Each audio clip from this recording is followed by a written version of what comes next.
بسم الله الرحمن الرحيم. الحمد لله رب العالمين، والصلاة والسلام على أشرف الأنبياء والمرسلين وعلى آله وصحبه وأطباعه وأزواجه وذرياته وأهل بيته وأهل طاعته أجمعين. أما بعد، أعوذ بالله من الشيطان الرجيم. بسم الله الرحمن الرحيم. اتل ما اوحي اليك من الكتاب واقم الصلاة ان الصلاة تنهى عن الفحشاء والمنكر ولذكر الله اكبر والله يعلم ما تصنعون. صدق الله العظيم. اللهم صل على محمد وعلى ال محمد كما صليت على ابراهيم وعلى ال ابراهيم انك حميد مجيد. اللهم بارك على محمد وعلى آل محمد كما باركت على إبراهيم وعلى آل إبراهيم إنك حميد مجيد. اس آیت شریفہ کا ترجمہ یہ ہے کہ اتل ما اوحی الیک من الکتاب، اے پیغمبر صلی اللہ علیہ وسلم آپ تلاوت کیجئے، آپ پڑھیے اس کتاب کو جو آپ کے اوپر اتاری گئی، یعنی قرآن کی تلاوت کیجیے۔ وَأَقِمِ الصَّلَاةَ، اور نماز قائم کیجیے۔ إِنَّ الصَّلَاةَ تَنْهَى عَنِ الْفَحْشَاءِ وَالْمُنْكَرِ، بے شک نماز بے حیائی اور برائی کے کاموں سے بچانے والی ہے۔ وَلَذِكْرُ اللَّهِ أَكْبَرُ، اور اللہ کا ذکر سب سے اعلیٰ ہے۔ واللہ یعلم ما تصنعون، اور اللہ خوب جانتا ہے جو کچھ تم کر رہے ہو، دن میں رات میں جو کر رہے ہو اللہ اس کو جانتا ہے۔ یہ ہے آیت شریفہ کا ترجمہ۔ مجھے اس وقت ایک دو باتیں عرض کرنا ہے۔ یہ جو مجلسیں، ہماری باتیں کہنا سننا جو ہوتا ہے، اس کا یہ مطلب نہیں ہے کہ ہمارے پاس ایمان نہیں ہے۔ سبھی کے پاس الحمدللہ ایمان ہے، سبھی کے پاس نمازیں ہیں، سبھی کے پاس دین ہے، سارا مجمع ایمان والا ہے، جب ہی تو مسجد میں آئے ہیں، نماز پڑھنے ہی کے لیے تو آئے ہیں۔ اصل بات ہماری ان مجلسوں سے یہ ہے کہ اللہ اس کے رسول صلی اللہ علیہ وسلم کی باتوں کو سن کر ہمارے ایمان میں، ہمارے نمازوں میں، ہماری عبادتوں میں نور اور روحانیت پیدا ہو جائے، اصل یہ مقصد ہے۔ یہ مقصد نہیں ہے کہ آپ یہاں اس لیے آئے ہیں کہ ایمان لائیے، ایمان تو آپ کے پاس موجود ہے۔ ایمان میں قوت پیدا ہو جائے، ایمان میں مضبوطی پیدا ہو جائے، نماز میں روح پیدا ہو جائے، اور حق تعالی جل شانہ و امن والہ کی محبت پیدا ہو جائے۔ والذین آمنوا اشد حبا للہ، اللہ کہتا ہے مومن کی شان یہ ہے کہ سب سے زیادہ مومن کے دل میں اللہ کی محبت ہونی چاہیے۔ قل ان کان آباؤکم وابناؤکم واخوانکم وازواجکم وعشیرتکم واموال اقترفتموها وتجارۃ تخشون کسادها ومساکن ترضونها احب الیکم من اللہ ورسولہ وجہاد فی سبیلہ فتربصوا حتی یأتی اللہ بامرہ۔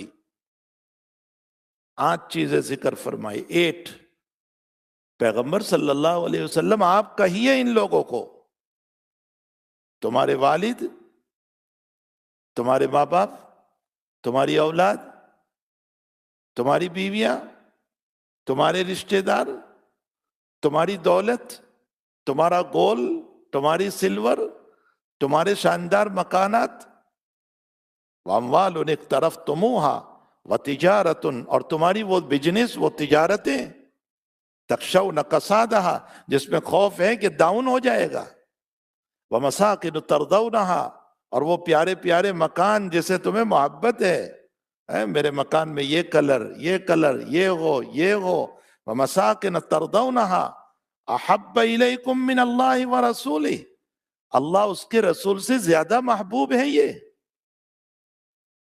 میں نہیں کہہ رہا ہوں، اللہ کہہ رہا ہے، اللہ اس کے رسول سے زیادہ محبوب ہے یہ تم کو۔ اگر اللہ اس کے رسول سے زیادہ محبوب ہے تو پھر فَتَرَبَّصُوا، انتظار کرو، اللہ کا کورا تم پر پڑے گا، پھر حالات آئیں گے، پھر دعائیں رد ہوگی، پھر دھٹکارے جائیں گے، پھر ذلتیوں کا مقابلہ ہوگا۔ فَتَرَبَّصُوا حَتَّى يَأْتِيَ اللَّهُ بِأَمْرِهِ، قرآن بھرا پڑا ہے اس بات سے، اللہ کی محبت سب سے زیادہ ہو، اللہ کی محبت سب سے زیادہ۔ اللہ یہ نہیں کہتا بیوی سے محبت نہ کرو لیکن حد میں رہ کر، بچوں سے محبت کرو حد میں رہ کر، ماں باپ سے محبت کرو حد میں رہ کر، دوستوں سے محبت کرو حد میں رہ کر، دنیا سے محبت کرو حد میں رہ کر، ان کو غالب نہ ہونے دو۔ اگر بیوی نماز نہیں پڑھ رہی ہے اور مجھے غصہ نہیں آ رہا ہے، اس کا مطلب یہ نکلا کہ بیوی کی محبت زیادہ ہے، اللہ کی محبت نہیں ہے۔ میرے دل پر کوئی بات بھی نہیں آ رہی ہے کہ یہ نماز نہیں پڑھ رہی ہے، میری اولاد نماز نہیں پڑھ رہی ہے، اور میرے دل پر برائی بھی نہیں آ رہی، نہیں میرا بیٹا تو جو ہے لائر ہے اور ڈاکٹر ہے اور بزنس مین ہے، اس کو سونے دیجئے، آرام کرنے دیجئے، اس کا مطلب اولاد کی محبت زیادہ ہے اللہ کے مقابلے۔ اور اللہ قرآن میں کہتا ہے، اور ایک بات میرے بھائیوں یہ سوچ لو، جس کی محبت زیادہ ہوتی ہے اس کے لیے کام کرنا آسان ہو جاتا ہے۔ صبح سے شام تک آپ دوڑ رہے ہو، جاب پہ دوڑ رہے ہو، بزنس پہ دوڑ رہے ہو، راتوں میں دوڑ رہے ہو، دن پہ دوڑ رہے ہو، دوڑ رہے ہیں، راتوں کی نیند قربان ہے، کیوں دوڑ؟ میری اولاد ہے، میری اولاد، میرے بچے، میری بیوی، اس بیوی اور بچوں کی محبت کی بنیاد پر راتوں کو جاگنا آسان ہو گیا، دن میں دوڑنا آسان ہو گیا، اسنو کے باوجود دوڑنا آسان ہو گیا، ساری تکلیفیں آسان ہو گئی، اس لیے کہ ان کی محبت ہے، اور ان کی محبت کی بنیاد پر ہمارے لیے دوڑنا آسان ہو جاتا ہے۔ اللہ کی محبت آتی ہے تو پھر فجر کی نماز میں اٹھنا بھی آسان ہو جائے گا، اللہ کی محبت آئے گی تو پھر عشاء کی نماز پڑھنا بھی آسان ہو جائے گا، اللہ کی محبت آئے گی تو حرام کے لقمے چھوڑنا آسان ہو جائے گا، اللہ کی محبت آئے گی تو پھر حلال کے لقمے کھانا آسان ہو جائے گا۔ شرط یہ ہے کہ اللہ کی محبت آ جائے۔ حضرات صحابہ کرام رضوان اللہ تعالی علیہ مجمعین کی زندگی، ہم شاید حضرات صحابہ کو دیکھ لیں تو ہم ان کو پاگل کہیں گے، کیسے پاگل لوگ تھے، اپنا بزنس چھوڑ دیا، اپنی بیوی چھوڑ دی، اپنے بچے چھوڑ دیے، پاگل ہیں یہ لوگ، 100% پاگل کہیں گے، 100% پاگل کہیں گے۔ لیکن جب نبی اور اللہ کا حکم ہوا کہ مکہ چھوڑو اور ہجرت کر کے مدینہ چلو اور ایمان لاؤ، اپنے نام سنا ایک صحابی کا، ابو سلمہ رضی اللہ تعالیٰ عنہ، ابو سلمہ مکے سے ہجرت کر کے چلے اپنی بیوی کو ساتھ لے کر، مکہ والوں نے کہا تم جا سکتے ہو، یہ بیٹی ہماری ہے، اس کو نہیں لے جا سکتے، ام سلمہ کو روک دیا۔ تو ابو سلمہ نے اپنی بیوی ام سلمہ کو، بہت محبت تھی، یہ نہیں کہ محبت نہیں تھی بیوی، محبت کا حال تو یہ ہے کہ مدینے آنے کے بعد ام سلمہ کے اس ہسبند اور شوہر ابو سلمہ کی جب موت ہوتی ہے تو ام سلمہ اتنی روتی ہے، اللہ کے نبی علیہ السلام تسلی کے لیے گئے اور فرمایا دعا کر اللہ تجھے اس سے اچھا کوئی نصیب فرما دے۔ تو ام سلمہ کہتی ہے یا رسول اللہ اس سے اچھا کون ہو سکتا ہے، میرے شوہر سے اچھا کوئی نہیں۔ کتنی محبت ہوگی، کتنی محبت ہوگی۔ اور میں نے ابھی بچوں کو جب یہ روایت مسلم شریف میں آئی، میں نے کہا ہسبینڈ وائف کی محبت کے بغیر زندگی نہیں چل سکتی۔ آج کل تو یہ تیرا یہ میرا، ہاں یہ کارڈ تیرا ہے یہ میرا ہے، میرے کارڈ کو تو ٹچ نہیں کرے گی، تیرے کارڈ کو میں نہیں کروں گا، تیرا اکاؤنٹ الگ میرا الگ۔ یہ جو سوچیں ہیں نا، یہی محبت میں نفرتیں ڈالنے والی۔ وَوَجَدَكَ عَائِلًا فَأَغْنَى، سورہ والضحیٰ جانتے ہیں، اللہ کے نبی کو اللہ کہہ رہا ہے میرے محبوب آپ غریب تھے، میں نے خدیجہ سے مالدار بنایا، یعنی خدیجہ کی دولت تمہارے قدموں میں ڈال دی، اور خدیجہ نے اپنی دولت کو شوہر پر قربان کر دیا۔ جب اپنائیت آتی ہے نا تو محبتیں آتی ہے، یہ تیرا یہ میرا، اسے محبتیں نہیں آتی ہے۔ محبتیں جو پیدا ہوتی ہے وہ اپنائیت سے پیدا ہوتی ہے۔ جب تک ہسبینڈ اپنی بیوی کو اور بیوی اپنے شوہر کو ایک نہ سمجھے، اپنا نہ سمجھے۔ ام سلمہ کہہ رہی ہے یا رسول اللہ میرے شوہر سے اچھا کون ہو سکتا ہے، اس سے اچھا کوئی نہیں ہو سکتا۔ بہت رو رہے، حضور تسلی دے رہے ہیں۔ اور جب عدت پوری ہوئی تو عدت کے پوری ہونے کے بعد حضور پاک صلی اللہ علیہ وسلم نے خود خطبہ دیا، پیغام نکاح بھیجا، اور ام سلمہ کا نکاح ہوا نبی کریم صلی اللہ علیہ وسلم سے۔ ہماری ماں ہیں، ام المؤمنین ہیں۔ اب جب نکاح میں آئی تو حضور نے فرمایا میں نے تجھے دعا سکھائی تھی نا کہ اللہ سے دعا کر کہ ابو سلمہ سے اچھا ملے، تو کہتی تھی اس سے اچھا دیکھ میں تجھے مل گیا۔ ابو سلمہ بہت اچھے تھے لیکن وہ امتی تھے، تجھے تو نبی مل گیا، تجھے نبی ملا۔ اتنی محبت دونوں میں۔ لیکن جب مکہ والوں نے کہا کہ ام سلمہ کو تم لے کر نہیں جا سکتے ہو، تو ابو سلمہ نے اپنی بیوی سے کہا میں تمہیں یہیں چھوڑ رہا ہوں، جب موقع مل جائے تب تم ہجرت کر کے آ جانا، میں اکیلا جا رہا ہوں، میں تمہیں چھوڑ سکتا ہوں، اپنے نبی کو نہیں چھوڑ سکتا۔ اب ہم پاگل کہیں گے کہ نہیں کہ بیوی چھوڑ کر چلا گیا، پاگل ہے تو؟ لیکن وہاں محبت تھی اللہ اس کے رسول صلی اللہ علیہ وسلم سے۔ جب محبتیں ہوتی ہیں نا تو پھر لیلا مجنو کے واقعات بھی کچھ نہیں ہوتے، سیرین اور فہد کے واقعات بھی کچھ نہیں ہوتے۔ بہت سنتے ہیں یہ واقعات آپ لوگ، یہ مجازی محبتوں کے واقعات، اور مجازی محبتوں میں دیکھ لیجئے لوگ سوسائڈ کر رہے ہیں۔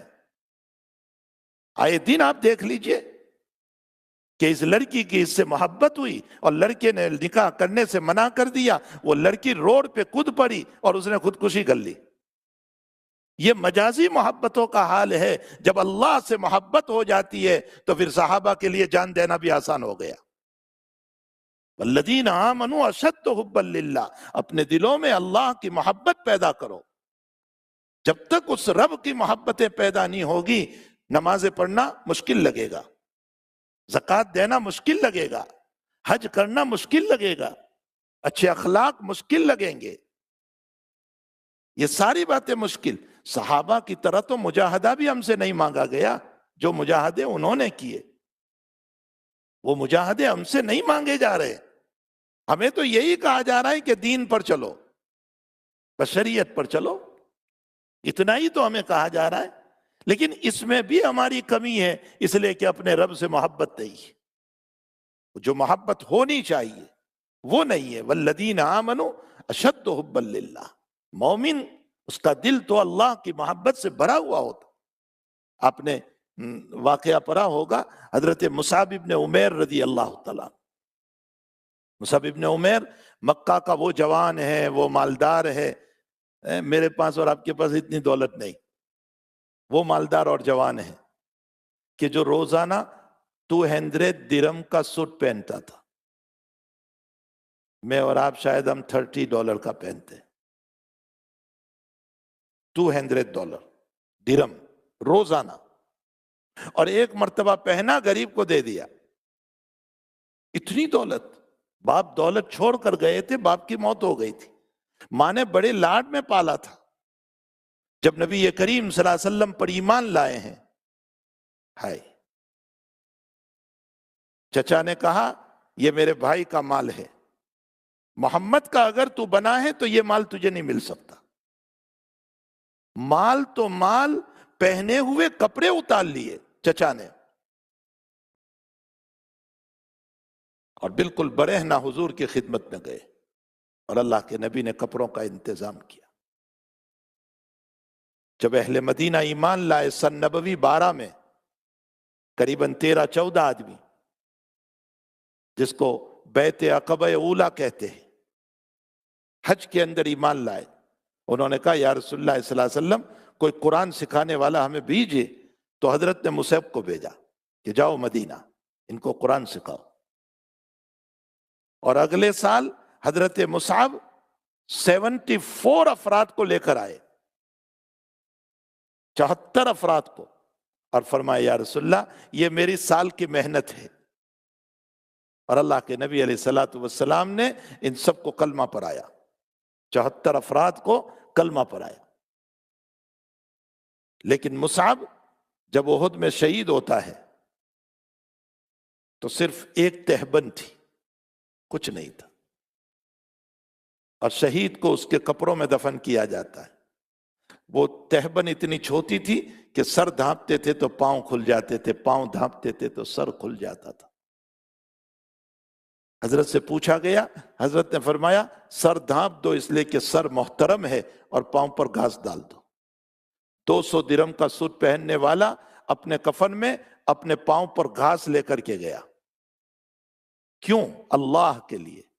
ہمارے حضرت شیخ یونس صاحب قدس اللہ سرہ نے جب بخاری شریف میں یہ روایت آئی، حضرت نے فرمایا مصعب دنیا کے کپڑوں سے محروم ہوا، اللہ نے تجھے جنت کا لباس انشاءاللہ عطا کر دیا ہوگا۔ واقعات پڑھتے چلے جائیں۔ یہ کیا بات تھی؟ اللہ کی محبت، اللہ کی۔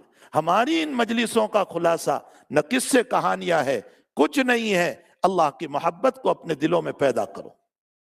اللہ کی محبت آئے گی، خدا پاک کی قسم ہمارے لیے سب کچھ آسان ہو جائے گا۔ اب اللہ کی محبت پیدا کیسے ہو؟ میں مختصر طریقہ بتا دوں۔ اللہ کی محبت کے پیدا ہونے کا طریقہ اللہ کا ذکر۔ جس کا ذکر زیادہ کرتے ہیں اسی محبتیں پیدا ہوتی ہیں، دنیا کا دستور ہے۔ جس کا ذکر، جس کی یادیں، جس کے تذکرے بہت کرتے ہیں نا، اس کی محبتیں پیدا ہو جاتی۔ اللہ کا ذکر کثرت سے ہو، اللہ کے ذکر سے، لیکن ذکر کیسے ہو؟ حضوری قلب کے ساتھ۔ سبحان اللہ بھی پڑھ رہے ہیں اور دماغ پلان بھی بنا رہا ہے باہر۔ یہ زبانی ذکر تو ہے، قلبی ذکر نہیں ہوا۔ قلبی ذکر کی ضرورت ہے، قلبی ذکر۔ یہ ذکر کیوں کرنا ہے ہمیں؟ اس لیے کہ دن بھر مشاغل کی بنیاد پر ہمارے دلوں پر جنگ چھا جاتا ہے، راکھ آ جاتی ہے، دھواں آ جاتا ہے۔ اس کو صاف کرنا ہے، اس کو جھاڑنا ہے۔ جھاڑیں گے کیسے؟ اللہ کے ذکر سے، اللہ کے ذکر سے جھاڑیں گے۔ خود جناب رسول اللہ صلی اللہ علیہ وسلم فرماتے ہیں، مسلم شریف کی روایت، انہو لیغان علی قلبی وانی استغفر اللہ فی اليوم 100 مرہ۔ میرے دل پر بھی غبار آ جاتا ہے اور میں بھی اللہ سے 100 مرتبہ استغفار کرتا ہوں۔ جب نبی جیسا نبی معصوم اور وہ اپنے دل کو جھاڑ رہا ہے، ہمیں تو اور بھی جھاڑنا چاہیے۔ بزنس مین ہے، صبح سے شام تک نہ معلوم کتنی باتوں میں مشغول رہتے، راکھ آ گئی۔ جاب پر گئے ہیں، صبح سے شام تک نہ معلوم کتنی باتوں میں مشغول، ہمارے قلب پر راکھ آ جاتی ہے۔ ڈاکٹر ہے، لائر ہے، صبح سے شام تک کتنے پیشنٹ، کتنے مریض، کتنے ہمارے جو ہیں کلائنٹ، ان کے ساتھ بات کرتے کرتے دلوں کے اوپر راکھ آ گئی۔ اس کو صاف کرنا ہے۔ صاف کیسے ہوگا؟ اللہ کے ذکر سے۔ تو اللہ کا ذکر قلب کو صاف کرنے کا ذریعہ ہے، اور جب قلب صاف ہوگا تو اللہ کی محبت پیدا ہوگی۔ ایک تو یہ ہے کہ اللہ کا ذکر، اس سے اوپر دوسرا ہے نماز۔